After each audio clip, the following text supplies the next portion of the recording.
Welcome to the ABQ Accent, where catalysts, innovators, and risk takers share what their accent is on their work. Like a spoken accent, we all have an inflection or emphasis on where we put our energy. Join us to learn how these folks are putting their accents to work, building their vision of the future, and how you can get involved. Hi, everyone. Thank you so much for joining us. I'm Mariah Harrison, and this is the ABQ Accent. Today, I have with me one of my colleagues here at the city, Ethan Watson. Thank you so much. Thank you for having me, Mariah. Yeah, I appreciate your time, which I know is full. We might have played a little calendar games to get here today, and it matters a lot. It matters just not just in the fact that I am appreciative of the work that you do and that I want to encourage people to better understand this work, but also because we have an interesting week coming up next week called Sunshine Week that you get to tell us about.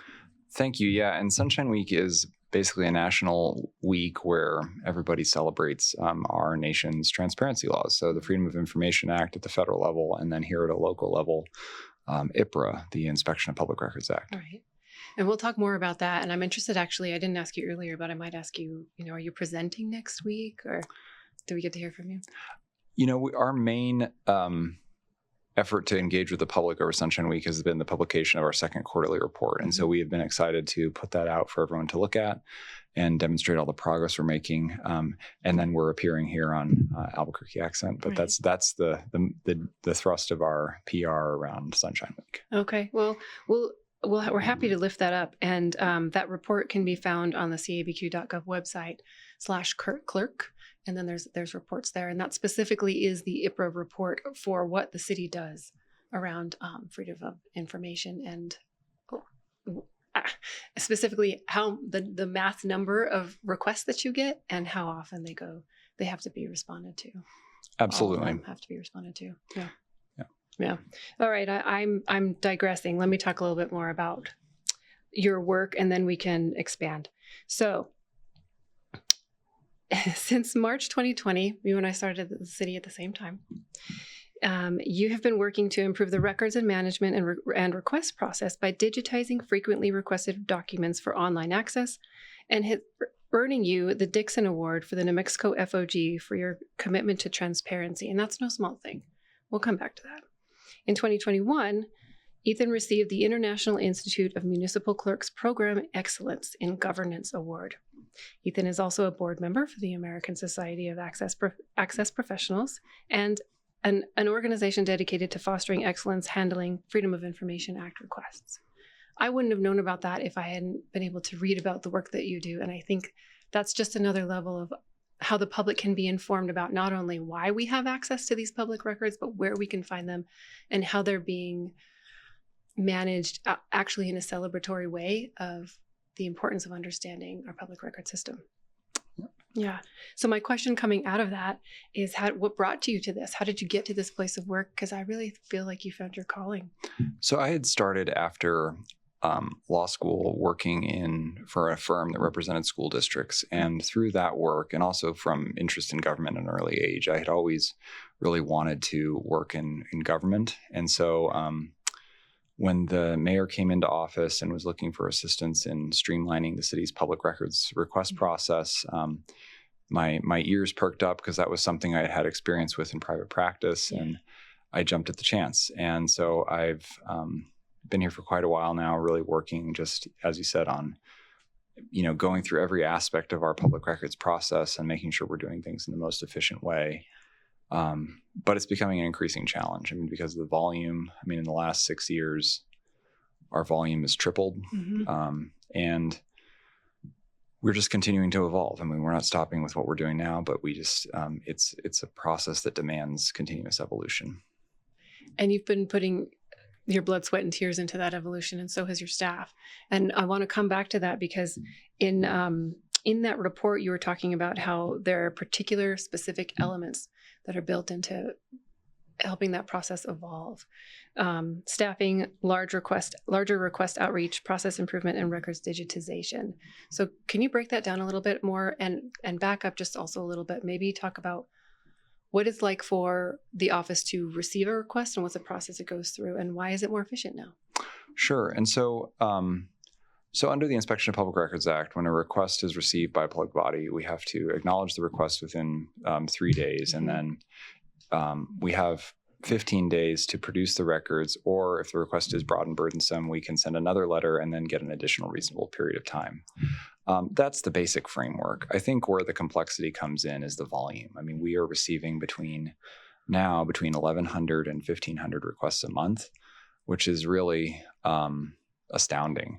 And then that volume is just one component, because now every request can also be very voluminous. I mean, there's 50 to 70% of the city's requests are for police records, and police body-worn camera is probably the most time-consuming record we have to process. Every 5 minutes of footage can take 15 minutes to review. So if you have an officer on scene for 8 hours and their video is on for that entire time, that can take us 2 to 3 days to review. So it really is a challenge, both in terms of the volume of requests we receive and then the volume of material that can be responsive to any given request. This has been building up over time. So, I started in my current role right at the beginning of the pandemic, and we had seen in the years prior to that basically a tripling, and then it's tripled again, basically. And so 2020, our efficiency had gone down because everyone had gone home, but our volume had gone up. I mean, the public literally went home and it seemed like they all just started submitting public records requests. So as we got out of 2020 into 2021, really started trying to look for, what are the big things at a high level we can do to address this explosion of requests. And that really boiled down to the 4 things you highlighted. First was staffing. We really did need more people. And so thanks to the mayor and the city council, we really have in the last several years added more and more people every year. And currently we have around 30 people processing public records requests. The second thing we did was really start focusing. We have another group. We have our public records group, and then we have a records management group within our office. And we've refocused the work of that group. And our goal for that group now is really to identify records sets that the public wants that we can scan or transfer to a digital format and then publish online. Because our hope is that if we can find a record set that the public wants and then put it online, that they hopefully won't have to submit a public records request for that in the future. So staffing, digitization, and then we've also tried to engage with our largest requesters more. I mean, that's been another big key component of our plan to address the volume, because there's a small group of requesters that account for a huge percentage of our work. And so by reaching out to them and engaging with them and sort of hoping that they can streamline their requests, we hope to reduce our volume a little bit and process things more quickly. And so those are the main components that we've been focusing on. I think I'm just missing a component, but there was the digitization, the staffish, and process improvement overall. Oh, and then process improvement. Sorry, that's the last piece. I mean, we've really always, since I've been here, tried to go through each component of our process and think about what are the log jams we can remove. Is there a blockage here? Can we triage these requests better? Can we separate small requests from large requests? Because we really are trying to adhere to national best practices around public records laws processing. Yeah. And while you're engaging with these folks, I feel like what they're asking for is also telling us a story of where we're at right now as a city, as a state. I wonder if do you feel like this is maybe a trend of the information, and then maybe the next 5 years, the information they're going to ask for is going to be different? That's an interesting question. I don't know what conclusions to draw from what people are requesting. So for example, 70% of the requests that we receive are to APD, and half of those relate to traffic accidents.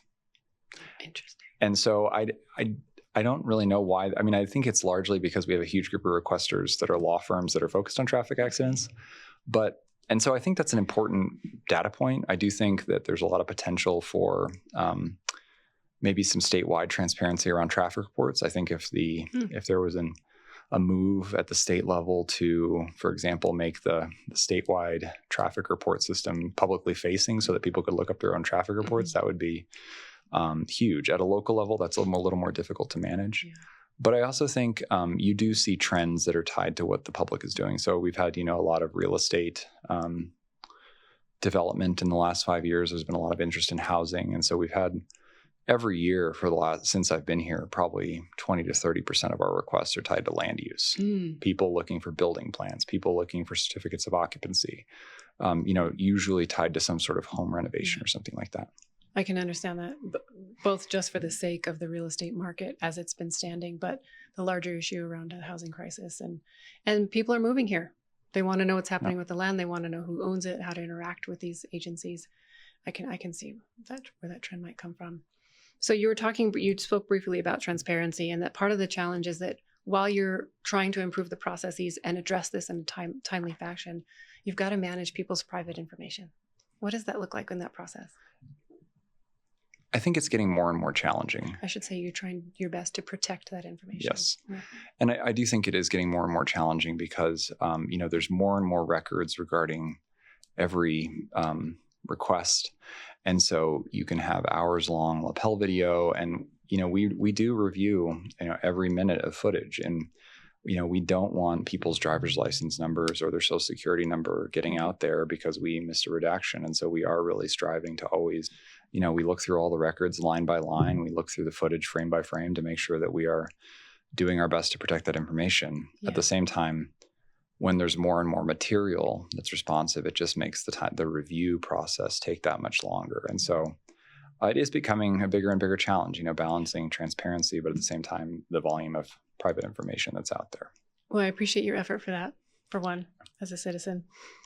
And so in regards to that trajectory you mentioned that there had been an increase by tripled in the amount of requests. But you've also done so much in terms of that to decrease the backlog. Talk to me about what that has looked like. So I think the 4 things I talked about earlier are really how we've tried to address our public records backlog. And just for a frame of reference, so, under IPRA, because a public body can take more than 15 days to process requests, backlogs are allowed. There's not theoretically anything wrong with backlog, but it is a concept that people understand that's accessible to the public. And so that's how we frame basically any request in our mind that takes more than 30 days. Yeah. And for a while that had been increasing. So we had seen an increase in the number of requests that were pending with our office more than 30 days. And at some point following the pandemic around 2021, 2022, we really decided to try to encapsulate, how are we going to try and reduce the number of requests that are pending this length of time? Because,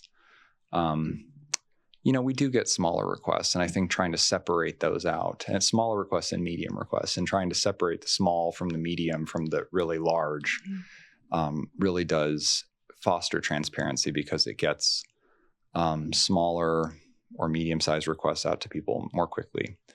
So all of what I talked about. So we started refocusing our scanning group. We brought in more people. We've refocused on how we allocate requests and how we triage requests, because that really does make a difference in terms of expediting requests and separating them. As if we have an easy way to flag, okay, we think this is a small request that should be able to be completed within a shorter period of time, or this is a medium request that should be able to complete it. The more we're able to do that, the better we can, really foster that transparency. And plan ahead for your staff. Correct. They know what to expect. They know how things are rolling. Yeah. Yeah. Well, and I was thinking about, let's see, I had some numbers here that reflected the improvement of the backlog numbers. But I think ultimately what I appreciate is that you are trying to address some myths about what the backlog actually means while making tangible changes towards efficiency internally, because you can do both. Are there things about requests for information these days that challenge you? And I think where I'm leaning for this is, at the federal level, things have changed so drastically in the last couple of weeks. And maybe I wonder what your response is coming from this level of efficiency and your attempt at doing the very best that you and your staff can to answer the request for information. On the other hand, the federal level is wiping out websites. They're decreasing our ability to find those that information. While that's not your specific job, the Freedom of Information Act is being violated every day by our federal government, I feel. I think, what's interesting about the Freedom of Information Act is, I think, sort of like IPRA, the nuts and bolts of it get lost in the weeds sometime. And so we have, my program has found immense inspiration from what the professionals at the who do FOIA do. Yeah. There is a lot of thought and resources at the federal level that go into request processing, which has just been immensely helpful to me and my staff. They've influenced a lot of your work. Oh, absolutely. And so I think, I think this always happens, right? There's a change in administration and people become immediately, very interested in what the administration is doing and want to get records about that. And so that creates surges in demand, and surges in demand are always hard on the FOIA professionals because it's hard to address surges, right? It's better if volume is a little more consistent. I mean, that's sort of what I'm experiencing as well, is that, we've had surges and it's like all of a sudden you've got to scramble because you have more requests coming in the door than you were planning on. And but there's a lot of good things happening at FOIA at the federal level, I think. But the volume is challenging. And then I think what's also challenging is a lot of these laws they need to be updated. I think both IPRA and FOIA, records evolve, but they don't evolve as quickly as the laws do, or they evolve more quickly than the laws do. And so I think there's a need to always revisit the law to see if it's doing what people thought it should be doing. Yeah. And maybe there's a point of clarity there where, while we're recognizing that the presidential administration is making choices about which websites to keep up, that is not the same as removing information that's accessible via the Freedom of Information Act requests. True. You may still be able to request the data through the Freedom of Information Act, right? Even if they pull down the published version of it, you could theoretically probably submit a FOIA request for it. And then the agency's FOIA capacity is really going to dictate the speed with which you get those records. Mm-hmm. But it's worth engaging and understanding that process if you need to. Absolutely. I think that makes sense. We can't always, maybe it's just because I'm trying to encourage an informed populace in general. Yeah. Well, and I think you're highlighting something too about, the hope is that by publishing stuff on material and records online, that you perhaps eliminate the need for citizens to use public records laws. And, different administrations evaluate that differently, right? Some people may want to publish data about immigration. Other administrations may want to publish data about environmental enforcement, and but the data is still theoretically there. Mm-hmm. Good to know. Yeah. So let's back out a little bit more and talk some nuts and bolts about the clerk's office. There's so many things that you manage, and while we say you manage records and access to records, what else? How would you explain it? The clerk's office, I think, has basically four main functions. So we have our IPRA division, which we've talked a little bit about. We have a hearing office, which hears appeals under basically 80 different city ordinances. We have a records management division that stores city records, mainly city paper records. They also have a subgroup within that division that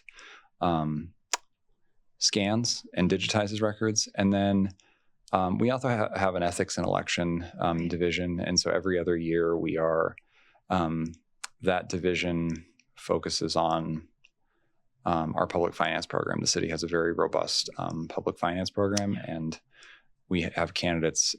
A majority of our candidates every cycle in the last few years have been publicly financed. So that's the big picture of our office. We have, the four main divisions. You manage boards and commissions? We have a role in relation to boards and commissions, and we have three boards that we staff. We have the Board of Ethics, the Labor Board, and the Personnel Board, and the Intergovernmental Conference Committee.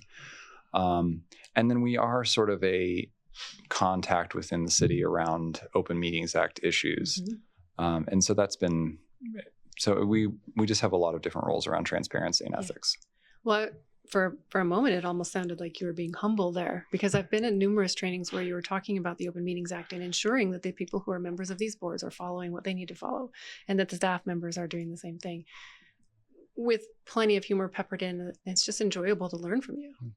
Well, we do really enjoy the Open Meetings Act and IPRA in our office. Can't help it. Yeah, You got to make it fun. yeah, we spend a lot of time with those, and I do find the Open Meetings Act a little less lively than the Inspection of Public Records Act, but I do my best to make it as accessible as possible. Yeah, well, that's why I've remembered a number of things for my board.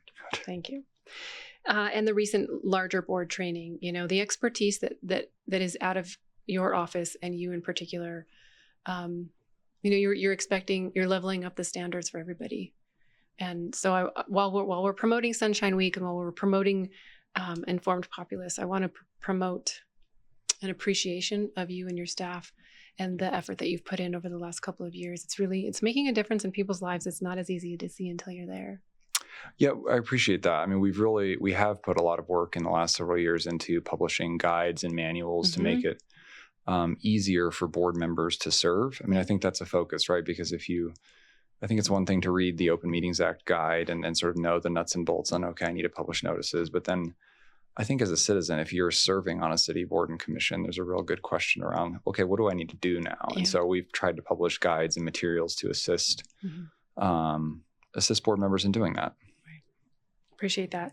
And so back up just a little bit. We were talking about what you do with public financing. Where can we explain to the public to help them understand the differentiation between the clerk's office and Bernalillo County and voting and elections? That's a great distinction. So there's in our region, there's the county clerk and then there's the city clerk. County clerks are elected, city clerk's appointed. And the county clerk's office manages voting. So voting day, ballots, counting the ballots, absentee ballots, all aspects of voting all goes through the county clerk's office. That is not anything that my office is involved in. The city clerk's office is involved in elections mainly for two things. First is campaign finance. So during a election cycle, the candidates have to report their spending and campaign contributions to our office. And we have a website where we manage that. And it is publicly facing. So people, if they want to see what candidates are spending, they're on there, free to do that. And then the other thing we do is we administer the city's public finance program. So the city of Albuquerque, dating back to about 2005, has had a program where if citizens gather a certain number of $5 contributions from the public, the city basically gives the candidate a grant of money, which they can use then to run their campaign. And it's popular. I mean, last cycle, I believe every candidate except for one ran publicly financed. So it's a great program. And yeah. I agree. Well, I appreciate that distinction. And I would also encourage people while we're learning to go to the Bernalillo County website to look and see what's upcoming, because we do have a general election coming up. And we do. There might be some questions around that. So we have a little bit of time left, and I want to be sure that you leave with whatever message you want to leave at the end, but talk a little bit more about the fact that you are local, that you have traveled the world, and you've brought your life back to Albuquerque. And I wonder what you're doing to sort of build up the work-life balance that you and your family. What do you enjoy about Albuquerque? I think Albuquerque is an incredible place because I think it's incredibly accessible. I mean, it's an easy city to get around in. Yep.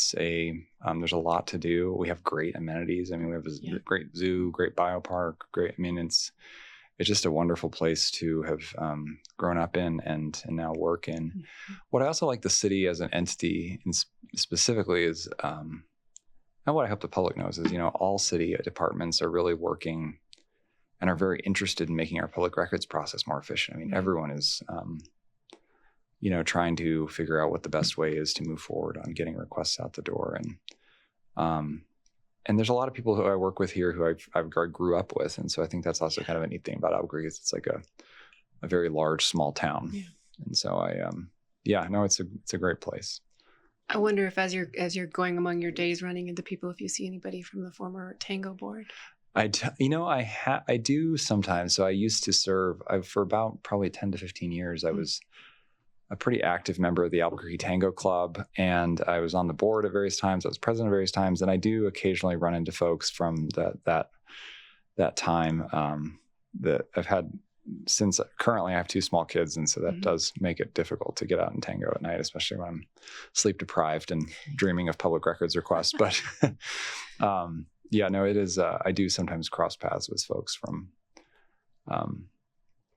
tango. Mm-hmm. And let's see, just for some fact-based stuff, I know that you had mentioned to me that you had done some election monitoring in Liberia and Venezuela, and I'm interested in how that came about too. So I had grown up.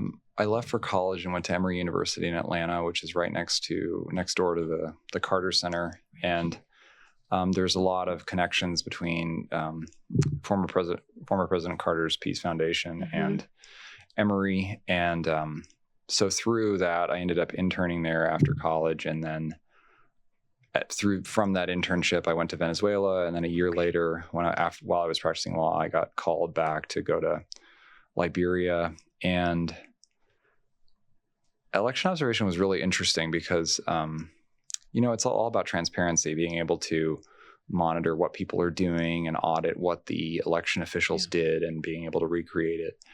And so when I came to the city, those are things we've tried to take a lot of those principles into our public financing program. So we are now doing an audit process of qualifying contributions for we started this last cycle, and we're continuing at this cycle where now we're working with the Department of Internal Audit. They are going out during the public financing qualifying period, and they are going door to door basically to make sure that the people who signed the qualifying contributions did actually sign them. Okay. And I think that just aligns with my own experience of being able to have someone audit and verify that, people did what they said. So, it's an experience that definitely shaped me professionally, and I've tried to carry forward. So. Well, we appreciate that. And that perspective just lends to the evolution of the work. And I think it's also very unique. So I wonder, the next year, what are you looking forward to? It is an election year. And so I think we are really hoping for a robust election cycle with significant use of our public financing program. We are really just enthused about our progress in addressing the city's Inspection of Public Records Act requests. Coming up on Sunshine Week, I'd be remiss if I didn't highlight that. But we may be the state's largest public records program. Right. I think we are getting better and better at doing multi-track processing, where we separate smaller and larger and medium requests so that we can fulfill those in sort of different lengths of time. Right.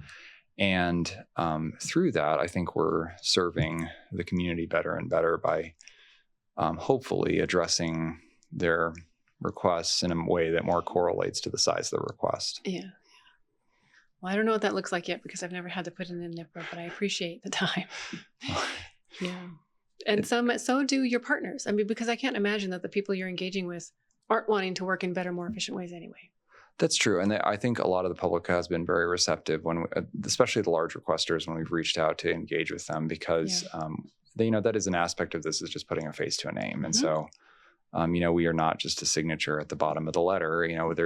We are people, or a bot, right? We are, ultimately we have an entire team that's behind these requests. And, it's just helpful to sometimes connect with the requesters and learn about what their priorities are and what we can do better. And maybe there's been misunderstandings or things that we can align on better and figure out better ways to make the process work. Good. Well, I look forward to next year's report too. We'll see. We're getting the data ready now. So. Oh, tell me about it. I know what you mean.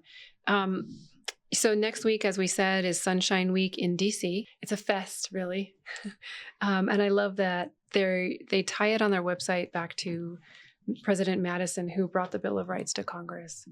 And that, like you said earlier, it is really an effort to bring people together who do this work and share what their perspective is on the work itself, so that everybody else can benefit from those relationships that you're building. It's a broad perspective, but I appreciate that so much celebratory perspective is put into these conferences. Absolutely. And I think, there's a lot of there's a lot of, I think it's important to view transparency as kind of an ecosystem. You know, there's a lot of people who are in it, and we are all working for the same result, but it is just becoming more challenging because the records are more challenging. There's more requests. Entities are professionalizing and adding a lot more thought into their processes, but it's evolving, and I think everyone needs to evolve with it. Yeah, agreed. Transparency is an ecosystem. I love that. I'm going to use that too in other ways. Appreciate you. Thanks, Ethan. I appreciate, again, your time and your expertise, and really your passion for this work. Cool. Appreciate it. Well, thank you for having me, and I look forward to coming back. Yeah, we'll talk to you soon. Thanks. And thanks to everybody else for joining us. We hope you come back for another ABQ next time.